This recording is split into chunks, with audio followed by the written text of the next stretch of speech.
আসসালামু আলাইকুম। চলে আসলাম আপনাদের বিডি ব্লগার ঈশিতা আপু এবং ঈশিতা রহমান চ্যানেল থেকে। তো সবাই কেমন আছেন? আজকে হচ্ছে আমি সেহরি রান্না করব ইলিশ মাছের, সেটাই আপনাদের সাথে দেখাই। ইলিশ মাছ, মিডিয়াম সাইজের ইলিশ মাছ দিয়ে হচ্ছে আমার চুলার অবস্থা একদম খারাপ, কারণ ইফতারি বানাইছি কিছুক্ষণ আগে। তো এখন হচ্ছে যেটা রান্না করবো সেটা একটু দেখিয়ে দিই। আগে হচ্ছে ফার্স্টে মাছটা ভেজে নিই। হ্যাঁ, তো সেটাই আপনাদের সাথে শেয়ার করি, একটু সাথেই থাকেন। এই যে মাছগুলো এই যে একটা একটা করে দিয়ে ভেজে ফেলি।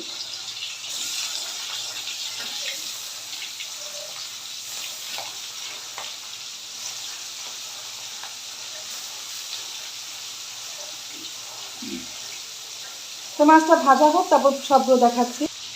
এই যে মাছগুলো ভাজা হয়ে গেছে, এখন আমি রান্না বসাই দিব। এই যে পেঁয়াজ মরিচ দিয়ে দিচ্ছি। আমার তো এই যে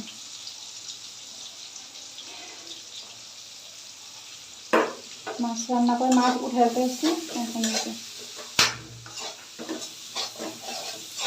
তো এটা ভাজা হয়ে আসুক, তারপর হচ্ছে নর্মালি যেভাবে রান্না করি ঠিক সেভাবে। তো আজকে হচ্ছে ইলিশ মাছ, বেগুন এগুলো দিয়ে রান্না করছি। তো এই যে পেঁয়াজ মরিচ ভাজা হয়ে গেছে, একটু পানি দিয়ে দিচ্ছি মানে কষানোর জন্য। একটু পানি দিয়ে দিলাম, একটু লবণ পরিমাণ মতো।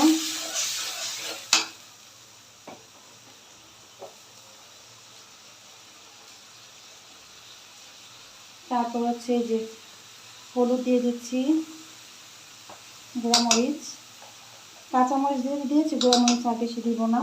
তারপর অনেক দিই, কারণ এই গুঁড়ামরিচগুলো হচ্ছে কি ঝাল হয় না। আর এখানে হচ্ছে জিরা আর ধনিয়া আছে একসাথে। এখন কষায় নিবে এগুলো।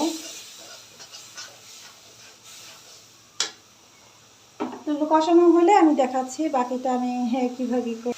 এই যে মশলা কষানো হয়ে গেছে, এখন এই যে কেটে রাখা বেগুন আলুগুলো দিয়ে দিলাম। তারপর দিয়ে দিব হচ্ছে কেটে রাখা টমেটো পরিমাণ মতো দিয়ে, তারপরে যে নাড়াচাড়া করবো। নাড়াচাড়া করে তারপরে এটাকে ঢেকে রাখবো কিছুক্ষণ কষানোর জন্য। একটু কষানো হয়ে গেলেই পানি দিয়ে তারপর মাছ বলক আসলে আমি মাছগুলো দিয়ে দেবো। আপনারা কীভাবে করেন জানি না, আসলে এক একজনের রান্না এক এক রকম। আমার রান্না আমি এভাবে করি নর্মালি।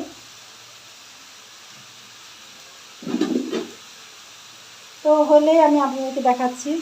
এই যে কষানোর জন্য এখন ঢেকে রাখতেছি, এটা কষানো হোক তারপর আবার। তো এই যে এখানে কষানো হয়ে গেছে, এখন একটু হচ্ছে মশলা রাখা পানি ছিল সেটা দিয়ে দিলাম। আর এতটা পানি দিতে হবে না, একটু পানি দিতে হবে তরকারিটা সিদ্ধর জন্য। তা আমি একটু পরিমাণ মতো পানি দিয়ে দিচ্ছি, আর একটু দিব। হয়ে গেছে। তো এই পানিটা দিয়ে এখন বলক হয়ে আসলেই হচ্ছে আমি যে মানে তরকারিগুলো দিয়ে দিব, এই যে মাছগুলো দিয়ে দিব।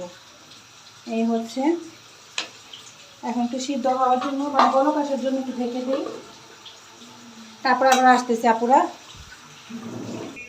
এই যে দেখেন আপুরা বলক হয়ে আসছে। এখন হচ্ছে আমি যে মাছগুলো ভেজে রেখেছিলাম, এই যে মাছগুলো, সেই মাছগুলো দিয়ে দিব।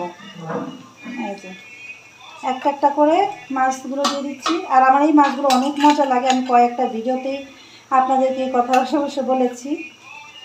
এই যে